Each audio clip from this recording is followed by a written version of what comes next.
Radhe Radhe friends, कैसे हैं आप सभी लोग। आशा करती हूँ कि अच्छे होंगे। आज मैं आपको कार्तिक मास कथा का 16वां अध्याय सुनाऊंगी। राजा पृथु ने कहा, हे नारद जी, ये तो आपने भगवान शिव की बड़ी ही विचित्र कथा सुनाई है। अब कृपा करके आप यह बताएंगे कि उस समय राहु पुरुष से छूटकर कहाँ गया। नारद जी बोले, उसे छूटने पर वह दूत बर्बर नाम से विख्यात हो गया और अपना नया जन्म पाकर वह धीरे धीरे जालंधर के पास गया। वहां जाकर उसने शंकर की सब चेष्टा कही। उसे सुनकर दैत्यराज ने सब दैत्यों को सेना द्वारा आज्ञा दी।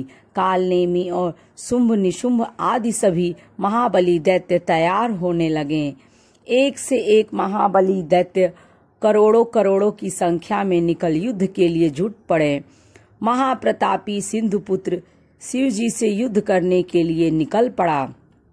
आकाश में मेघ छा गए और बहुत अपशगुन होने लगे। शुक्राचार्य और कटे सिर वाला राहु सामने आ गए। उसी समय जालंधर का मुकुट खिसक गया, परंतु वह नहीं रुका। उधर इंद्रादिक सब देवताओं ने कैलाश पर शिव जी के पास पहुंचकर सब वृत्तांत सुनाया और यह भी कहा कि आपने जालंधर से युद्ध करने के लिए भगवान विष्णु को भेजा था। वह उसके वशवर्ती हो गए हैं और विष्णु जी लक्ष्मी सहित जालंधर के अधीन हो उसके घर में निवास करते हैं। अब देवताओं को भी वहीं रहना पड़ता है। अब वह बलि सागर पुत्र आपसे युद्ध करने आ रहा है, अतएव आप उसे मारकर हम सबकी रक्षा कीजिए। यह सुनकर शंकर जी ने विष्णु जी को बुलाकर पूछा, हे ऋषिकेश, युद्ध में आपने जालंधर का संहार क्यों नहीं किया और बैकुंठ छोड़ आप उसके घर में कैसे चले गए। यह सुनकर विष्णु जी ने हाथ जोड़कर नम्रता पूर्वक भगवान शंकर से कहा, उसे आपका अंशी और लक्ष्मी का भ्राता होने के कारण ही मैंने नहीं मारा है। यह बड़ा वीर और देवताओं से अजय है। इसी पर मुग्ध होकर मैं उसके घर में निवास करने लगा हूँ।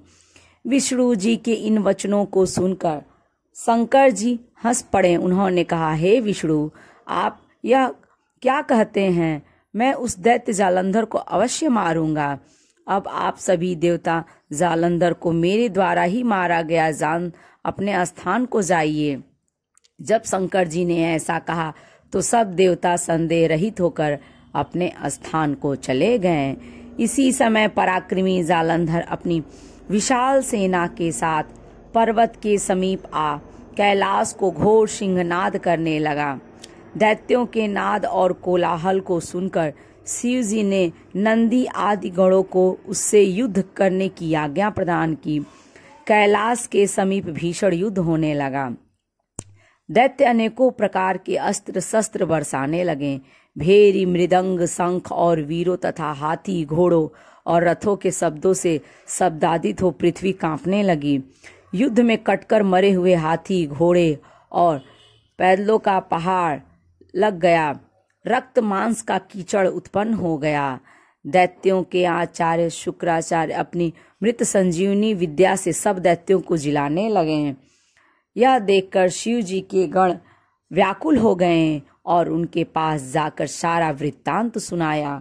उसे सुनकर भगवान रुद्र के क्रोध की सीमा न रही।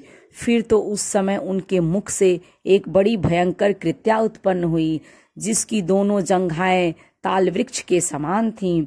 वह युद्ध भूमि में जा सब असुरों का श्रवण करने लग गईं और फिर वह शुक्राचार्य के समीप पहुंची और शीघ्र ही अपनी योनि में गुप्त कर लिया। फिर स्वयं भी अंतर्धान हो गईं। शुक्राचार्य के गुप्त हो जाने से दैत्यों का मुख मलिन पड़ गया और वे युद्ध भूमि को छोड़ भागे।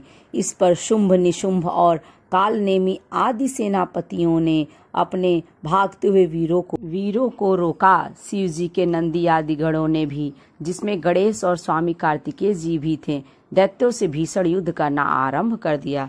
इस तरह से 16वां अध्याय पूर्ण हुआ। यदि ये वीडियो अच्छी लगे तो लाइक करें और यदि मेरे चैनल पर आप नए हैं तो इसे सब्सक्राइब करें।